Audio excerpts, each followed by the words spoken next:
بارے میں ڈرتا رہے کہ نہ معلوم میری ساتھ کیا معاملہ کیا جائے گا، پتہ نہیں میرا عمل خدا پاک کے یہاں قبول ہوگا یا نہیں قبول ہوگا۔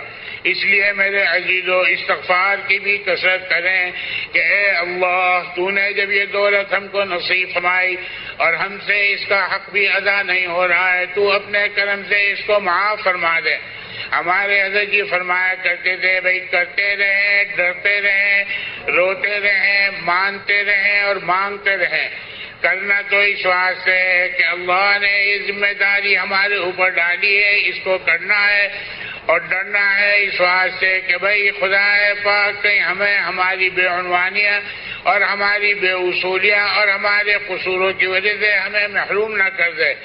اور بھائی مانتے رہیں کہ اپنے آپ کو مشورے والوں کا پابند بنا کر چلیں، اپنے آپ کو چھوٹا بنا کر چلیں، اور مانگتے رہیں کہ اے اللہ موت تک ہمیں اخلاص کے ساتھ لگے رہنے والا بنا دے۔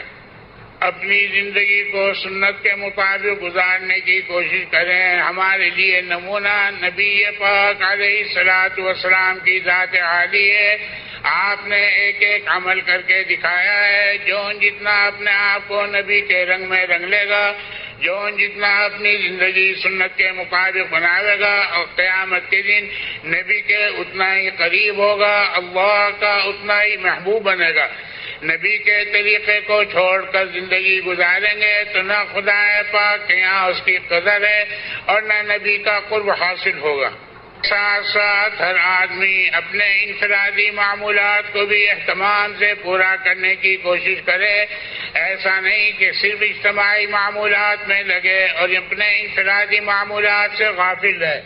اجتماعی معمولات سے انفرادی معمولات کے اندر ترقی آتی ہے، اور انفرادی معمولات سے اجتماعی معمولات کے اندر جان آتی ہے۔ ہر آدمی اپنی ذات سے یہ تہیہ کرے کہ مجھے ان عملوں کو کرنا ہے، دوسرے کو تو ترغیب دینی ہے، شوق دلانا ہے، اس کے اوپر زبردستی نہیں کرنی، اس کے اوپر حکم نہیں چلانا، اس کے اوپر جو ہے سختی نہیں کرنی ہے، اس کو تو ترغیب دینی ہے۔ اور ہر آدمی اپنی ذات سے یہ سوچے کہ مجھے کرنا ہے، دوسرا کرے یا نہ کرے۔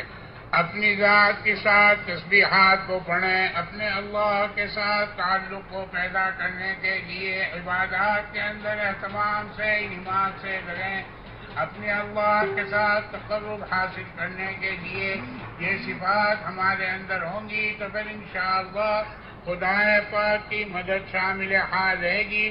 اور یہ سارے اعمال کرنے ہیں اللہ کو راضی کرنے کے واسطے، جس کو اخلاص کہا جاتا ہے۔ اگر خدا پاک کے یہاں یہ اعمال قبول ہو گئے تو پھر وعدے کے نیارے ہیں، اور اگر خدا نہ خواستہ وہاں قبول نہ ہوئے، منہ پر دے کر مار دیے گئے تو بڑے خسارے میں